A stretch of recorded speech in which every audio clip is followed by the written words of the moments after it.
我出差提前1个月结束，没告诉老婆，准备回家给她一个惊喜。老婆看到我，顿时露出无比惊恐的神情。我走过去，亲了亲她，随即从她的嘴里尝到很浓的一股烟味。可我老婆从来都不抽烟，爱抽烟的是她的那个初恋。大家好，开始今天的分享之前，希望你能给人间烟火点个订阅，我将会分享更多优质的内容。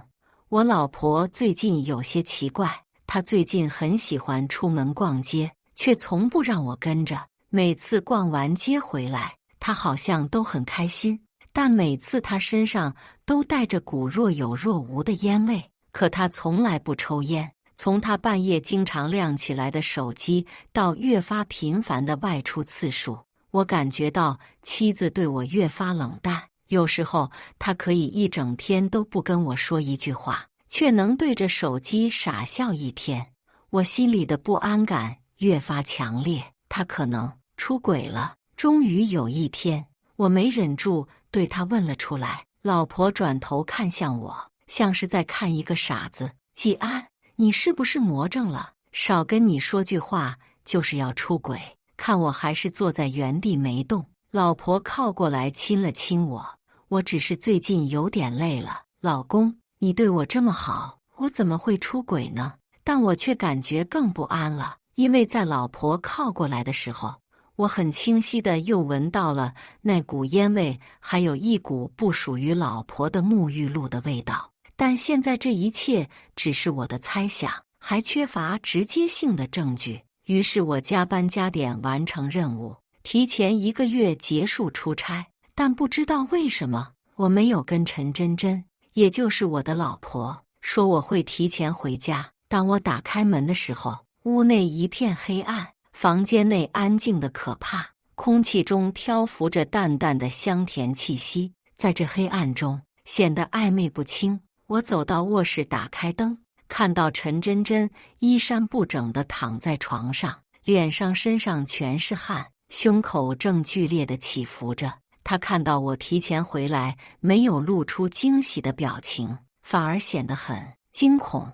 我走到床边亲了亲她，老婆，惊不惊喜？但随即我拧起眉头，随即从她的嘴里尝到很浓的一股烟味。可我老婆从来都不抽烟的，爱抽烟的是她的那个初恋。我刚想张口说什么，陈真真突然打了一个好大的喷嚏，接着道：老公，你怎么突然回来也不跟我说声啊？今天我早早就睡下了，但刚才做了个噩梦，吓得我浑身是汗，一睁眼看到你回来了，我就不害怕了。说着就要往我身上靠，我又闻到了那股恶心的烟味，一下子把陈真真推开了。我突然觉得浑身冷得厉害，这才发现屋里的窗户打开了，正呼呼地往里面灌风。我起身去关窗户，余光中看到陈真真神情一下子变得非常紧张。我将脑袋伸出窗外，左右看了看，但除了呼呼的风声，什么也没有。我背对着陈真真开口道：今天有没有什么人来过我们家？陈真真看到我没有发现什么，也放下心来回答道：没有啊，我一早就睡觉了，家里只有我一个人。我点了点头，没有说话，走出了房间。陈真真在说谎，这是我的第一个反应。家里很明显来过人，看她慌张心虚的样子，指不定背着我干了什么事。但我也根本不在乎她有没有对我说实话，因为我已经在家里的各个角落安装了针孔摄像头。我早就对陈真真一系列反常的行为起疑了，所以在出差前特别布置了一番。我打开电脑，找出这几天的监控记录。监控显示，从我出差的第一天一直到10分钟前，在这将近1个月的时间里，每天都会有同一个男人出现在我家。只见他一进门，陈真真就迫不及待地扑进他的怀里，对他又亲又蹭，然后2个人从卧室到客厅，最后再到厨房。几乎房子里的每一个空间都被他们两个污染了。我一早就认出来那个男人了，是赵阳，陈真真的初恋。跟我在一起的时候，陈真真对房事一向冷淡，连我多碰一下都不愿意。当时我还以为他是天生如此，没想到只是对我这样，换了个人就变得热情似火了。明明房间开着空调，我却感觉遍体生寒，仿佛如坠冰窟。我浑身都在止不住的站立。原来人在极大的愤怒中真的会气得发抖。我关掉监控画面，一晚上没睡，将房间从里到外打扫了一遍。我在马桶里面发现了半截烟头，浴室水槽里发现了不属于陈真真的细小的毛发，还有卧室垃圾桶里满满的卫生纸。看到这，我终于忍不住冲去洗手间，吐了个昏天黑地。我跟陈真真还有赵阳，我们三个是高中同学。高中时期的赵阳是最能俘获青春期女生的那种男生，留寸头，打得一手好篮球，加烟的姿势又拽又酷。当时班里很多女生被他那股痞气吸引，最终陈真真从那群女生中胜出，成功跟赵阳在一起。我是跟赵阳相对的另一种类型，每天顶着比啤酒瓶底还要厚的眼镜片，背着大布头在教学楼中穿梭。虽然我成绩优异，忠厚老实，不像赵阳一样整天打架逃课，也不搞多人关系，但在17、18岁还没有建立成熟三观的那些人眼中，这样中规中矩的我远没有离经叛道的赵阳有吸引力。我用他们当时的话讲，就是呆板乏味。所以在他们轰轰烈烈的爱情故事中，我一直充当着可有可无的背景板。虽然我一直喜欢陈真真，但也只是默默地喜欢着。我是单亲家庭出生的，在很小的时候妈妈就改嫁了，是父亲一个人一边卖鱼一边辛苦地把我拉扯大。为了帮助父亲减轻压力，放学后我会经常帮他把鱼扛到集市上去卖。因为频繁的接触鱼，我身上也难免沾上了点鱼腥味。有一次在上学路上，我撞见了陈真真靠在赵阳身上，两人同吃一个冰淇淋。见我过来，陈真真捂着鼻子皱起眉道：“什么味道啊，这么臭？赵阳，你闻到没有？”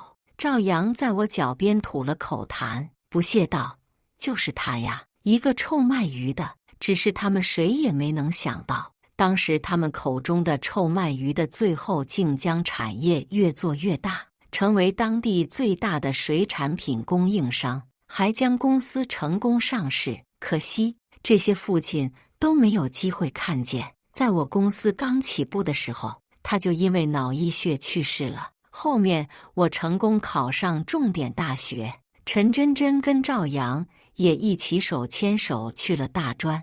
我以为从此以后跟陈真真会再也没有任何瓜葛，但没有想到我会这么快再遇见她。在公司建立的第2年，一个雨天，我在楼下见到了穿着单薄的陈真真。一见到我，她立刻就抱住了我，雨水打湿了她的衣服，将她玲珑有致的身材暴露无遗。我脸红得别过头去，想要将她推开，她却将我抱得更紧，哭着跟我说：“赵阳出轨了，不要他了。”她说她知道上学的时候我一直喜欢他，她后悔了，问我现在还愿不愿意接受他。我沉默了，原来她一直都知道，但还是纵容着赵阳对我的欺负，甚至还跟他一起奚落我的落魄。我记得我当时是想要推开他离开的，但奇怪的是，接下来发生的事情我怎么也记不起来，只记得一觉醒来是在陈真真的出租屋中。时间过去这么久了，她在我心中已经没有了什么痕迹。再次见到她，我也并没有想跟她再续前缘的意思，而且按照我的自控力，应该不至于跟她滚到床上去。但陈真真抱着衣服，红着眼缩在一边，一口咬定是我强迫她的。几天后，陈真真来我公司找我，跟我说她怀孕了，孩子是我的。虽然当时我并不想跟她有什么牵绊，但是出于男人的责任，我还是同意了跟她结婚。虽然说是奉子成婚，但婚后我一直对她很好，让只有学历不好的她在公司当文员，却拿着远超普通文员的工资，在衣食住行上我全给她最好的。没想到就算是这样，她也还是放不下赵阳这个小混混。第二天一早，小区里闹哄哄的，有人反映昨天晚上在楼下见到了一个光屁股的男人。居委会大妈刘姨敲响了我的门，小季优，可了不得了，我们这小区啊，进来变态了。昨天有一个没穿衣服的男人在我们小区游荡。说完，他又朝房间里看了2眼。没到你家里来吧？我摇了摇头，问道：那个男人什么身份查出来了吗？刘姨，这个暂时还没有结果。这时，邻居张大爷打开了门，加入话题讨论。我看呐，8成是来这里跟别人偷情的，结果被人家老公发现了，临时逃跑，连裤子都没有来得及穿。说完，又愤愤不平道：如果让我遇到了这种事，非杀了这2个奸夫淫妇不行。话音一落，我看到旁边站着的陈真真打了个哆嗦，我冷笑。刘姨接着说：道德败坏，要让我查出来我们小区是谁这么不检点，背着老公偷人，我非得拿着大喇叭全小区通报，看他还有没有脸带。然后问我，从监控上看，那个人是从你们这层楼跑出来的，你们昨晚有没有听到什么奇怪的动静？我没回答，转过身看着陈真真，笑了一声：老婆，刘姨问你呢，昨晚有没有听到什么动静？陈真真脸色惨白，连声说了好几遍没有，没听到。到了晚上，等陈真真睡着了，我拿过她的手机，操作了一番，很容易就破解了她的密码。我看到她聊天的第一个置顶，头像是油腻的侧脸照，是赵阳没错。点开他们2人的聊天内容，简直不堪入目。陈真真，我今天新买了一件内衣，只想穿给你看。赵阳，我更喜欢你不穿的样子。爱心。陈真真，讨厌。娇羞。陈真真，你下次可得轻点啊，上次搞得人家疼了好几天，季安碰我都让我用身体不舒服给糊弄过去了。陈真真，脸红。JPG， 我知道他说的是哪一天，我当时真的以为他身体不好，还亲自给他熬了粥。现在想想可真是好笑。下面他们又发了几张非常辣眼睛的图片。陈真真，那天真是吓死我了，真没想到季安会突然回来，他明明说出差还有1个月结束的。陈真真，不过还好他没有起疑心。赵阳，他就是个臭卖鱼的，能有什么心眼？光看文字，我都能想象到赵阳打这段话的时候对我有多不屑。陈真真，别这么说，他对我还是不错的。赵阳，你不会真喜欢上那个呆头呆脑的小子了吧？陈真真，怎么可能？这么多年，我心里只有你一个。陈真真，毕竟你可是小军的亲生父亲啊。这句话无异于平地惊雷，把我炸在了原地。当时陈真真查出来怀孕后，我们就匆匆举行了婚礼。但她在怀孕8个月的时候，不小心摔了一跤，然后意外早产了。我立刻急急忙忙地赶去医院，刚到产房门口，医生就出来通知我母子平安。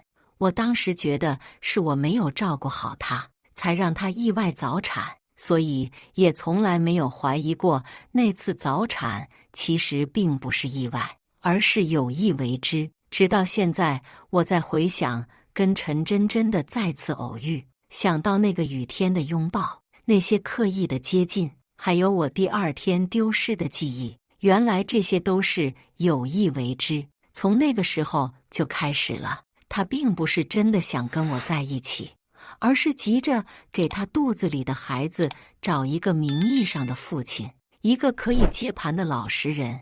这是一个针对我的蓄谋已久的骗局。我深呼吸了一下，只觉得五脏六腑都在疼。我们的孩子出生后，我给他起名叫季军。我不求他事事当第一，只求他开心长大。但陈真真一直很介意单独让我接触小军，甚至在他断奶后不久，直接将孩子送到他爸妈家中。他对此的说辞是姥姥姥爷年纪大了，想多跟小军待会。我当时并没有多想，就让他抱走了。现在看来，他根本就是不想让我多跟孩子接触，因为那根本就不是我跟他的孩子。聊天记录终止在陈真真最后一条回复上。陈真真，但他对我确实也很好。我一想到他之后可能会爱上别的女人，甚至会跟他们生孩子，我就很难受。当时我还没明白这句话是什么意思，但马上我就知道了。第二天，陈真真起得很早，还破天荒地给我做了早饭。但他开口说的第一句话，就让我想把整个饭桌都扣他头上。他对我说：“老公，你能不能去结扎呀？”我呆愣了好久，都没从这句话中缓冲出来。陈真真见我没反应，开口解释道：“季安，你是知道的，自从生完小军之后，我身体就一直不好，医生也说了，我这辈子很难再怀孕了。既然这样，就算你结扎了，对你我也没有什么影响。”听完他说的话，我冷笑了一下。陈真真，你打的算盘可真响，让我去结扎，一辈子都不能拥有属于自己的孩子，好死心塌地的给你们两个奸夫淫妇养一辈子孩子吗？见我没回答他，陈真真柳眉倒竖，刚才伪装的好脾气荡然无存。季安，你什么意思？你是不是后悔娶我了？这么点小事都不肯为我做。你之前说要对我好一辈子，会疼爱小军，现在你是不是都忘了？我转过头，面无表情地看他，一双眼睛目不转睛地盯着他，像是要将他整个人给盯穿。陈真真从来没见过我这样的眼神，不禁有点害怕。季安，你今天是不是吃错药了？我没有回答他，反问道：“你最近有见过赵阳吗？”听到赵阳的名字，陈真真明显慌乱了一瞬，但她现在并不知道我已经知道了他跟赵阳背着我偷情这回事，打定了主意不承认。没有啊，你突然问这个干嘛？就是突然想起好久没有见过他了。陈真真不知道是心虚还是怎样，突然岔开话题道：“我弟弟马上要毕业了，我答应让他先来我们家住着，你抽空在公司里给他安排个职位吧。”陈真真的弟弟是个没出息的，复读了2年也没考上高中，最后去技校混了几年，今年刚毕业。陈真真是个十足的伏地魔，刚结婚的时候就从我这里拿了不少钱贴补他娘家。之前说想让我给他弟弟买房，我没同意。现在为了逼迫我，提出让他先住进家里来的想法。公司近期没有招募新人的安排。陈真真不以为意道：“那你就随便辞退一个，不就能空出来了吗？”我毫不留情道：“我们公司招聘的最低学历要求是本科，你弟弟他有吗？”这话一出，陈真真直接炸了。他学历也并不好，如果没有我给他安排工作，他哪里有现在的优越生活？季安，你翅膀硬了是吧？你不帮我弟弟，就是不帮我。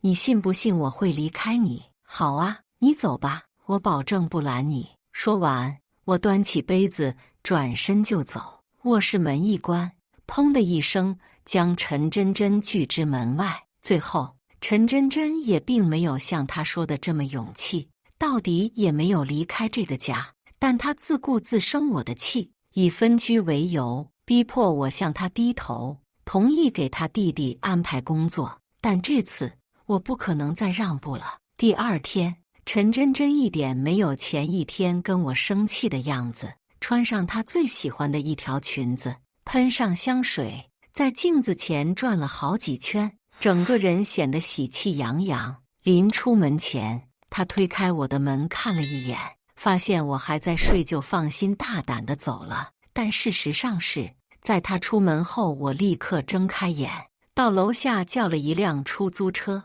让司机跟上了陈真真。自从知道她出轨后，我就在车上安装好了定位系统跟窃听设备。最后，陈真真将车停在了一个小区门口，赵阳上了车。我在旁边的咖啡厅坐下，拿出准备好的窃听装备。赵阳先开口了：“我让你带的东西带来了吗？”“带来了。”陈真真道。接着是一阵翻找东西的声音：“季安的身份证、户口本。可你要这些东西干什么？”赵阳没有回答，笑了一下：“真真，当初你不就是看中了他家那个水产公司吗？如果我说这个工厂很快就是你我二人的了呢？这是什么意思？”赵阳不是什么好人，我一直清楚，但他异想天开，想将我的产业占为己有，这股自私自利还是吓了我一跳。接着我听到了药瓶晃动的声音，陈真真没明白赵阳的意思：“你给我这干嘛？”赵阳低沉着声音说话，显得阴恻恻的：“不是给你的，给季安吃的。”接下来我听到了一个无比恶毒的计划。赵阳给陈真真的那瓶药是治理精神疾病的药，正常人吃了会变得嗜睡，思维会变迟钝。他们想让我顺理成章吃这个药，就得先把我变成精神病。他会让陈真真在家故意制造一些事情，当我问的时候再矢口否认，让我误以为我产生了很严重的幻觉。这个时候，陈真真会给我介绍由赵阳假装好的医生，两个人里应外合，故意在我车的水中放上会让人意识昏沉的药。我开车时间长了，难免会口渴，到时候我就可以顺理成章地死掉。如果我意外去世，受益人是陈真真，她可以获得巨额保金。不仅如此，我唯一的亲人，我的父亲在很多年前已经去世了，这样我名义上的孩子会成为唯一继承人，他们两个就拥有了我名下所有的资产。如果他们棋差一招，我命大活了下来，那他们也把我打成了一个精神病患，到时候依然可以拥有我的资产。听完赵阳的计划，我只觉得浑身战栗。这个计划最恶毒的地方就在于，当我真的被认定为精神病后，就算我察觉出了不对，也于事无补。不管我将真相说多少遍，都不会有人信了。没人会相信一个精神病人的话。陈真真一句简单的“我有精神病”就可以将我所有的话都堵住。精神病判决的那一天，我就剥夺了表达的权利。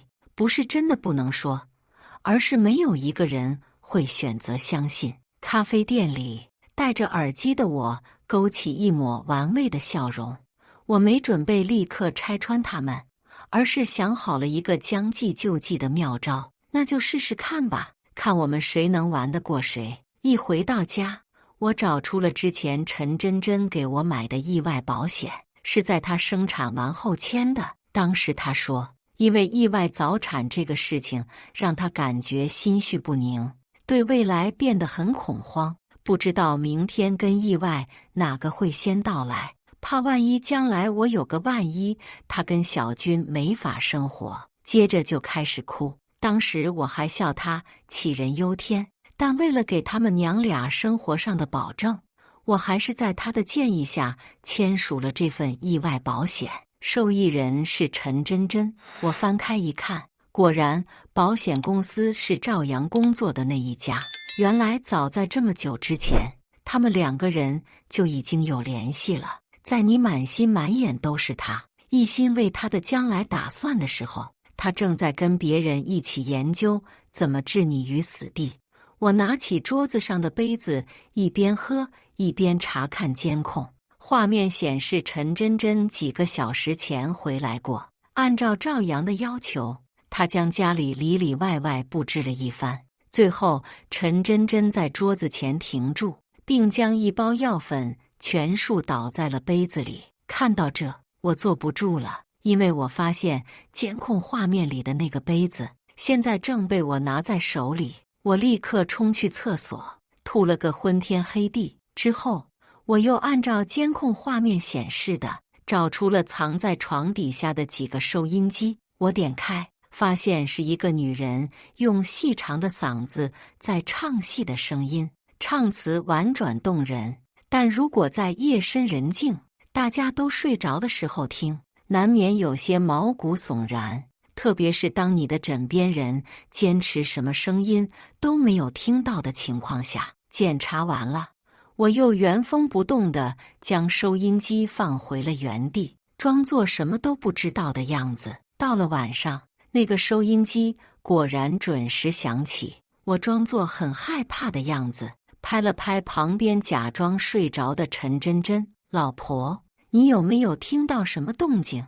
好像是一个女人在咿咿呀呀的唱戏。”陈真真兢兢业业的演戏：“没有啊，老公，你是不是听错了？什么声音都没有啊。”接着我露出难以置信的表情，装作非常惊恐的样子，喃喃自语：“怎么可能没有呢？明明从刚才开始就一直在唱。”在后来的几天，类似的这种情况一直发生，直到有一次，卫生间里明明是已经关掉的灯，却又莫名其妙地亮了起来。我回去质问陈真真为什么上厕所不关灯，陈真真说她已经关掉了。当我拉着她来到卫生间，准备当场对质的时候，却发现这个灯不知道什么时候又被关掉了。这时，陈真真再也忍不住，抱着我开始哇哇大哭：“老公，频繁出现幻觉没什么大不了的，不管你有什么病，我都会竭尽全力给你治好的。”她哭得好大声，显得那么伤心。可我从卫生间墙上挂着的镜子里，分明看到她在笑。最终，我如愿被诊断为精神病。陈真真将赵阳连夜注册好的小号发给我，介绍我说这是他千辛万苦从别人那里打听来的治疗精神分裂的专家。微信头像是从网上随便找的医生头像，名称显示是张朝阳医生。朝阳、赵阳，可真有意思。我知道，在他们计划完成的那一刻，这个账号跟随张朝阳这个人就会彻底人间蒸发。一来，他们不想这个计划曝光，就不能让人发现他们暗中的关系；二来，如果我后面坚持声称我一直在接受张朝阳医生的治疗，但实际上又不存在这个人，就会成为我病得不轻的又一铁证。既然他们这么喜欢将真的说出假的，那我就让你们假的却变成真的。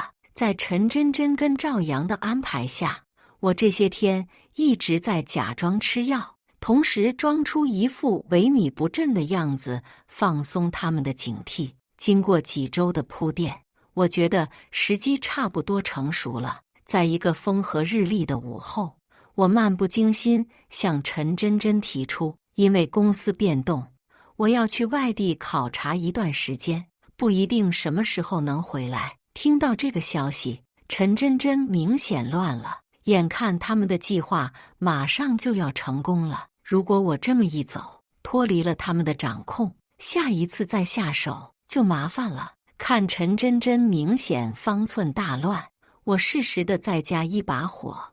我将之前拍到的他跟赵阳在一起的照片，以及早就让律师拟好的离婚协议一起甩给他，装出一副痛不欲生的样子，对他说：“真真，我没有想到这么久，你一直在背着我跟赵阳交往，你真是让我太失望了。等我回来，我们就离婚吧。”陈真真看着散落满地的照片，无从狡辩。我猜她现在应该在想，如何让我直接回不来。看我说完，转身就走。陈真真恐慌极了，她害怕我真的会跟她离婚，到时候她什么都没捞到，就连现在优越的生活也打了水漂。她见现在铁证如山，自知无法辩白，直接向我跪地求饶，一边哭一边西行过来，拽住我的西装裤就开始讨饶：“老公，这一切都是赵阳逼我的。一开始我是被他算计了，但后面他说如果我拒绝的话，就拿我们2个人的照片到你公司去，搞臭你的名声。我从来没有想过要背叛你，我跟他只是逢场作戏，我对你才是真爱。”我居高临下地俯视着他，用手抬起他的下巴，强迫他看我。“真的吗？”陈真真一个劲地猛点头。看到素材收集的差不多了，我关上录音功能，给出了最后的判词：“我明天早上10点会开车去机场，我希望在这之前你能给我个合理的解释。”陈真真的话，我自然是一个字也不会信。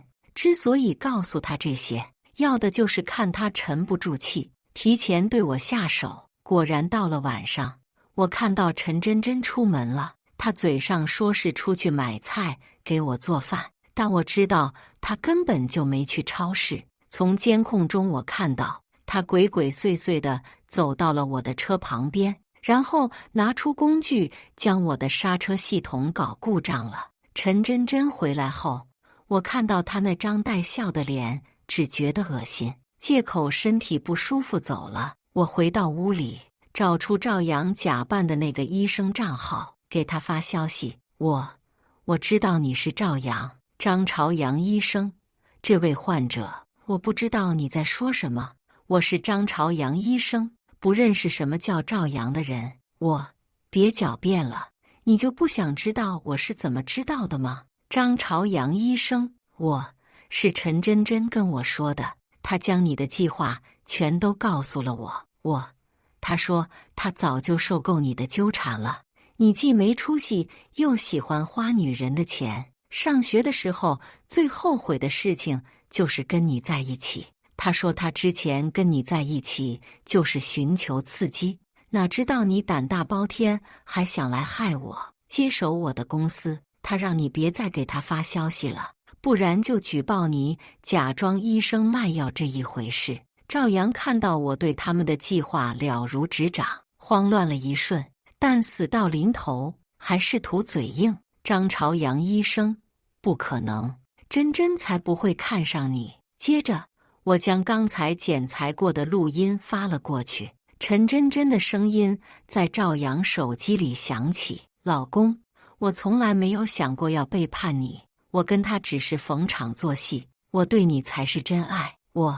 你好好想想，他为什么放着我一个大好前程的上市公司总裁不要，跟你这样一个小混混铤而走险？张朝阳医生，就算你说的这些事情是真的，但你又为什么要告诉我？告诉我对你有什么好处？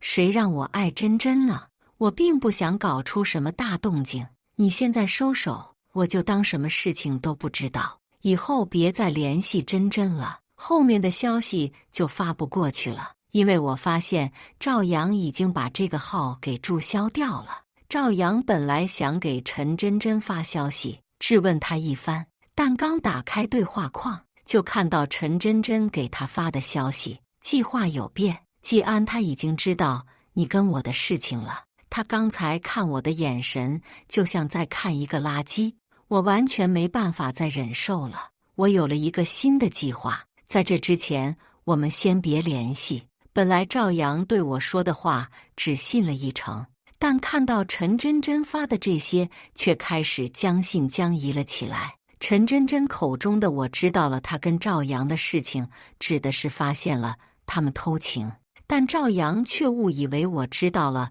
他们试图谋害我的整个计划。赵阳这人生性多疑，已经开始猜测之前陈真真说的话里有几分可信。他真的会为了自己放弃现在的总裁夫人不做，铤而走险，冒这么大的风险吗？赵阳本来就是可以让别人为自己赴汤蹈火，但绝不能让自己为别人两肋插刀的人。更何况他对陈真真本来就没有真心，大学毕业玩腻了，已经甩了他一次。如果不是看他现在过得这么好，自己也不会主动联系，只不过是利用他罢了。能搭上这艘船最好，如果搭不上，自己也不能因为这个触礁。于是思来想去，走为上策。如果季安说的是真的，他走了，剩下的烂摊子交给陈真真处理，怎么也赖不到自己头上。就算季安说的是假的，他消失一会也造不成什么大问题。如果陈真真因为这个跟他生气，大不了多轰轰。事不宜迟，赵阳决定今晚就离开，准备先把这个风头给避过去。第二天中午，门外突然有人大力敲门，陈真真急忙打开，发现门外站着2个警察。你好，女士，今天早上在路口出现一场交通事故，车主当场死亡。事故车辆显示是在季安先生名下，我们想问一下，您是否认识死者？接着就要给陈真真看照片辨认。陈真真照片还没看2眼，就扯着嗓子开始嚎哭：老公啊，你怎么就遇到这种事了呢？你可让我跟小军，我们娘俩怎么活呀？警察意识到陈真真是搞错了，刚要开口解释，我从书房推门出来：真真，怎么了？我在这呢。陈真真看到我完好无损的出来，脸上的表情精彩纷呈，跟活见鬼了一样，连哭也忘记了，2行眼泪从空洞的眼睛滑下，显得无比滑稽。愣了半天，难以置信道：你还活着？我当然还活着了，老婆，你瞎说什么胡话呢？我走过去，无视陈真真眼中的惊恐，将她扶起。看我出来了，他们接着道：经我们排查，发现死者名叫赵阳，同时有人匿名给我们寄过来一个录像带，上面显示昨晚陈真真女士，你将这辆车的刹车系统故意破坏过，已经涉嫌触犯破坏交通工具罪，请跟我们走一趟。我对这个现状一点都不意外，我知道陈真真早就把车钥匙给了赵阳一把，方便他们私会的。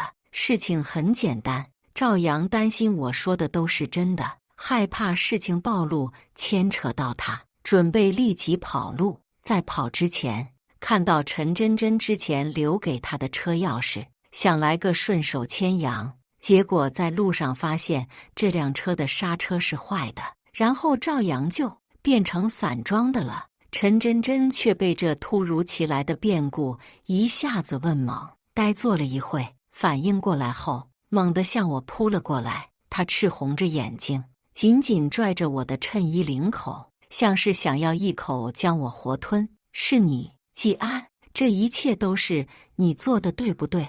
你早就发现我跟赵阳的猫腻了，你是故意跟我说你要去出差的，你之前的那些症状全是装出来骗我的，你根本就没吃药，你一直在等这一刻。我轻轻活动了2下，就摆脱了陈真真的束缚，对着警察做了个抱歉的表情，然后指了指自己的头：抱歉啊，叫你们看笑话了。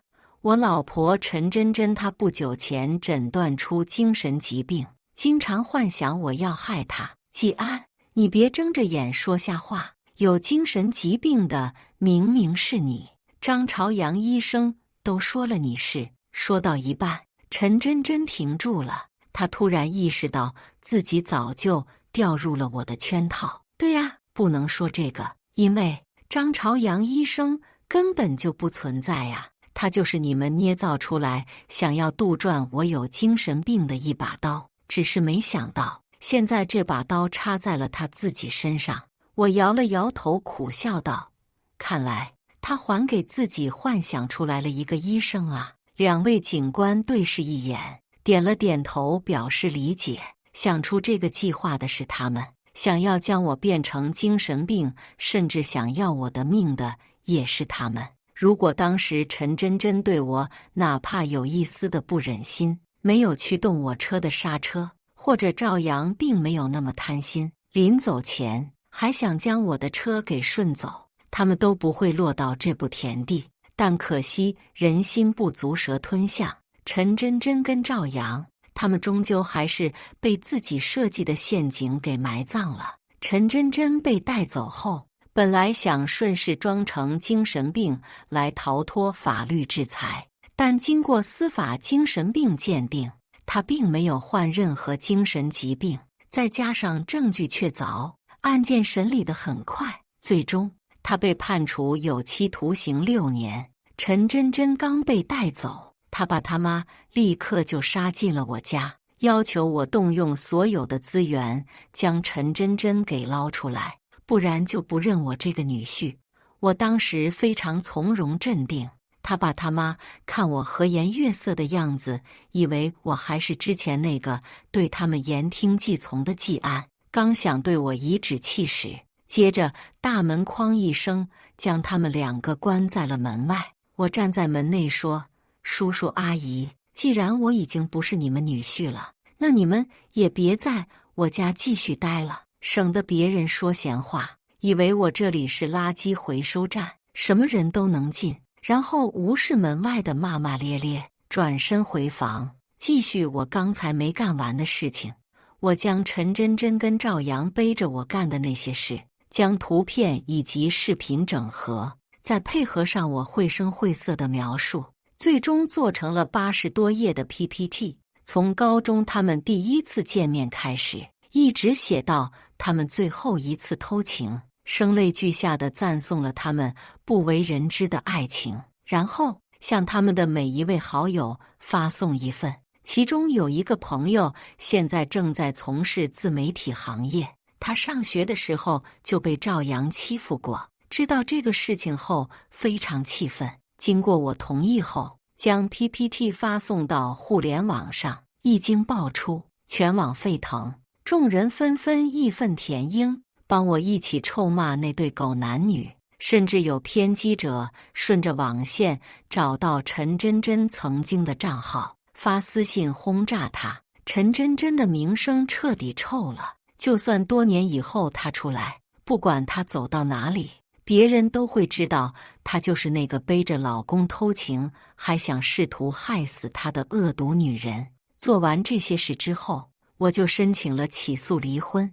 我将陈真真出轨的证据提交上去，案件审理得很顺利。我的公司之前碍于他爸妈面子，塞进来很多他们家的亲戚，大多都是些没有真本事，只会吆五喝六拿桥的米虫。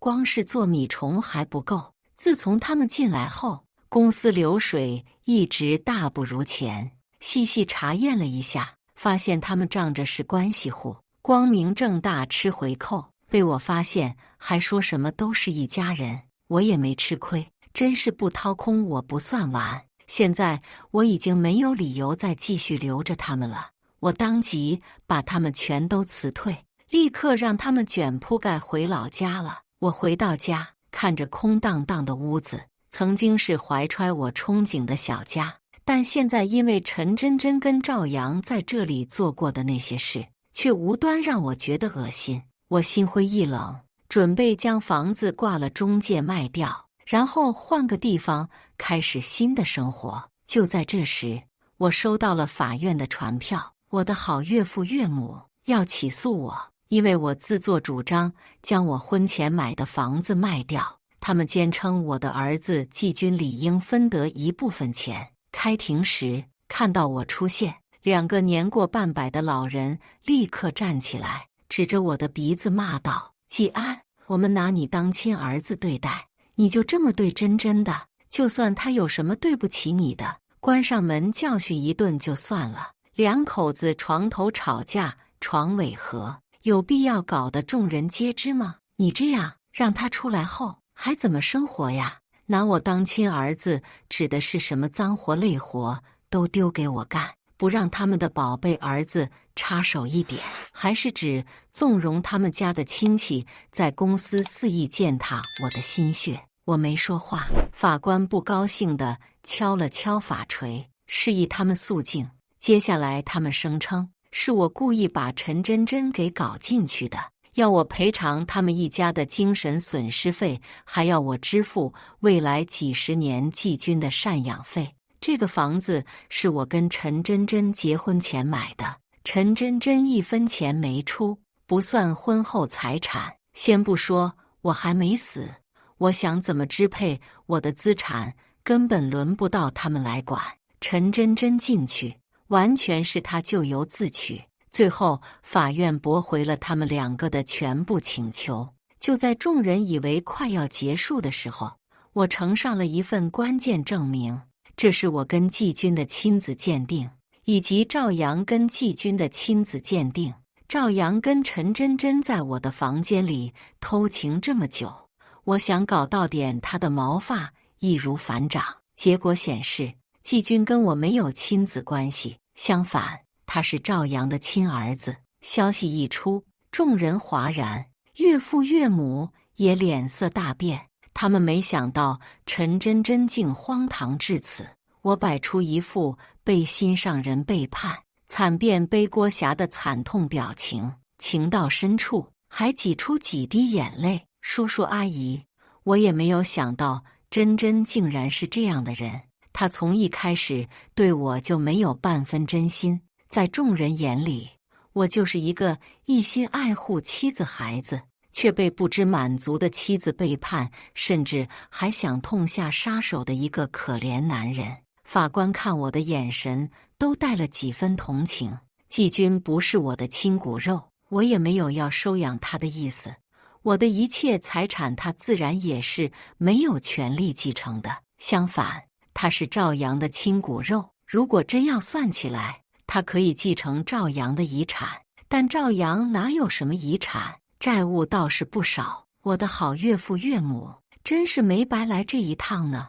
但法律上并没有负债子偿这一条，只要季军不继承赵阳的遗产，就可以不用承担他的债务。虽然季军从刚出生就被陈真真抱给他父母养了，我对他并没有多少父子之情，但在我眼里，他真的是个很可怜的孩子，没有办法选择自己的出身，不幸投胎成了陈真真跟赵阳的孩子，还落得个私生子的骂名。陈真真爸妈一听这个事情，彻底坐不住了，抱着孩子就要走，也不继续跟我讨债还债了。看他们匆匆离去的背影，真的是生怕跟赵阳那个讨债鬼扯上一点关系。